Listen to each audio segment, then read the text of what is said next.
Hey YouTube, Brian LCS. Thanks for stopping by the channel and this video, The Amazing Spider-Man number 24 review. So let's take a look at the creative team. We have the continued team of Zeb Wells writing and John Romita Jr. on art. Now we're going to get into spoilers, so if you haven't read this or haven't heard about this, you may want to tune away. But we're going to jump in. Let's take a look at the synopsis for this issue and some of the past events in this story arc. Peter and his girlfriend Mary Jane Watson were transported to an alternative universe by the mad mathematician Benjamin Rabin, aka the Emissary.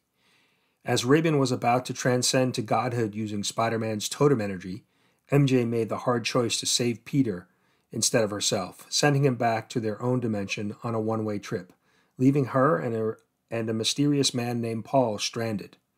Back in his home dimension, Peter's trip caused a nearly nuclear explosion, and Peter learned that while a week had passed in the dimension Rabin had trapped them in, not even a day had passed at home.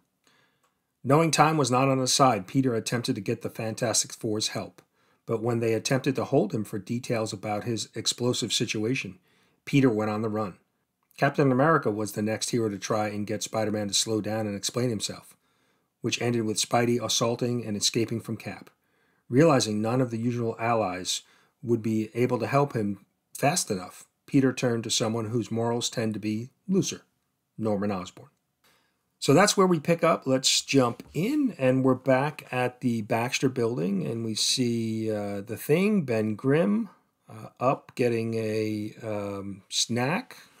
Well, not supposed to be getting a snack, but he gets one anyway. He heard some noise in the building and wanted to check it out, but couldn't help himself but stopping at the refrigerator.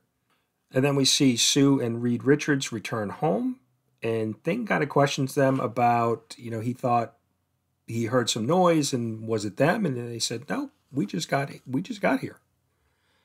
And then we see that, Spider-Man is in the building, and he is stealing the mini fusion reactor.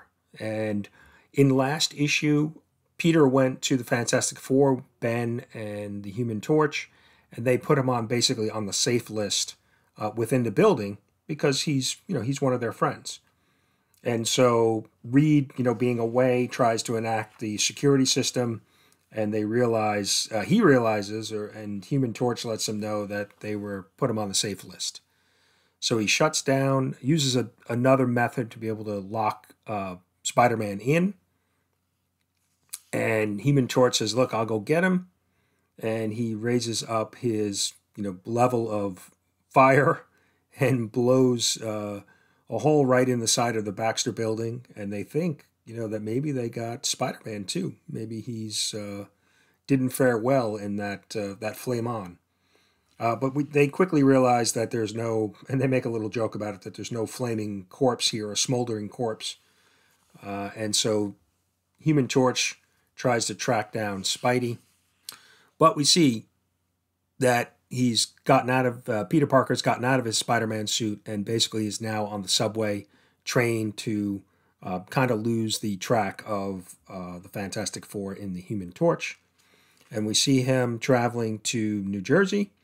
And we see somebody lurking in the background here. And we see that Peter finally meets up with Norman Osborn. And Norman is working on what seems to be a mechanical, robotic Spider-Man suit.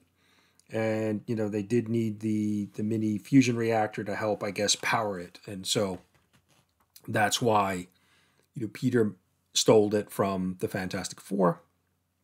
And so Norman and Peter, kind of get everything together. They have everything they need. And, Norman explains, look, I haven't had any chance to test this. We should really run, a test run. And Peter just says, look, no, we need to move forward. We don't have time. We need to go without the test. I'll take the chance. And again, we see somebody lurking in the background, watching them, seeing what's going on. And ultimately, they start power up the spider suit, and we see, big blast of energy, and, we see that it rips a hole in the side of the building, And then we get the reveal of the mysterious character who's been watching is Miss Marvel, Kamala Khan, and she's been working with Peter and Norman in their lab at Oscorp over this series. So I'm not sure why she's tied in at this point, but I guess only time will tell. And we see now Peter is kind of on this interdimensional travel, and we see this kind of he's I guess feeling a little bit of pain from the trip. And then we see Raven show up. I guess he's on his way to the dimension, and Raven's basically saying, "Look, I'm going to slaughter you, when you arrive." And Peter screams out, "No!" And so we see Raven now in the dimension with Mary Jane and Paul, and they're kind of at her feet. And this is when Peter arrives, and he knocks Raven back.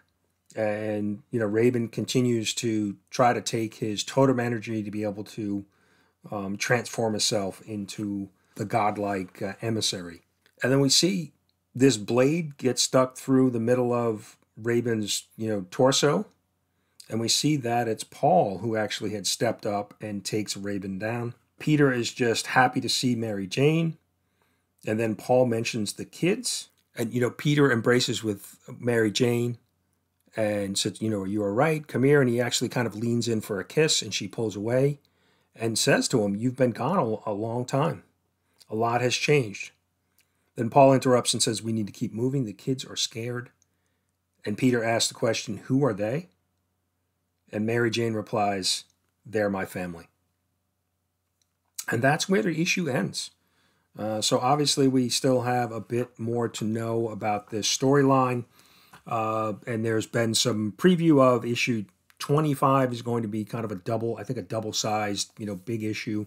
And then everything is finalized in issue 26. And there are some rumors out there that it could be the death of Mary Jane, or maybe it's Mary Jane getting married to Paul and, moving forward without Peter. We have 2 issues to kind of figure that out. A lot of speculation. Zeb Wells has even mentioned it in the press about, Spider-Man, longtime Spider-Man fans are not going to like me for what I'm doing with this story. His editor even mentioned to him he probably should not attend any cons in person because there could be a little bit of backlash. So it looks like we're leading up to some big event, unless this is just really a stunt to try to sell some books. But like I said, only time will tell. Two issues we'll get the full details.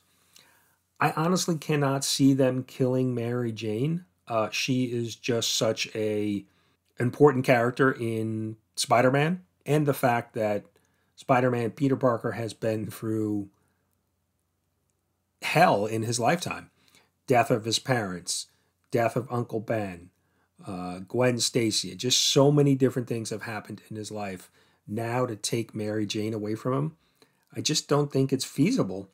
How much can one person go through, and I just don't see it. But like I said, we'll find out in 2 issues. Overall, this felt like a little bit of a filler issue. A very quick read. I'm not really enjoying this slow burn of a story. So, thinking about my review system, 5 webheads being the best, 1 being the worst, we're going to go with a 2. Just overall, again, not really much happened, other than now, all right, Peter's still kind of pissing some people off. He's got the Fantastic Four now, even more upset at him. He's working with Norman Osborn, which we've already known, and now he's gotten back to the dimension, and the big reveal was that Mary Jane is now, with Paul and has kids. So we still don't know all of the details, but like I said, we'll be getting them in the next 2 issues. So hopefully this wraps up well. I don't know, but based on where it's been going so far, I'm not confident that it will wrap up well. But we'll see. So let me know what you think. If you're reading the story, let me know what you think. Do you think they actually could kill Mary Jane? Let me know down in the comments, and we'll see you for issue 25. Thanks for watching.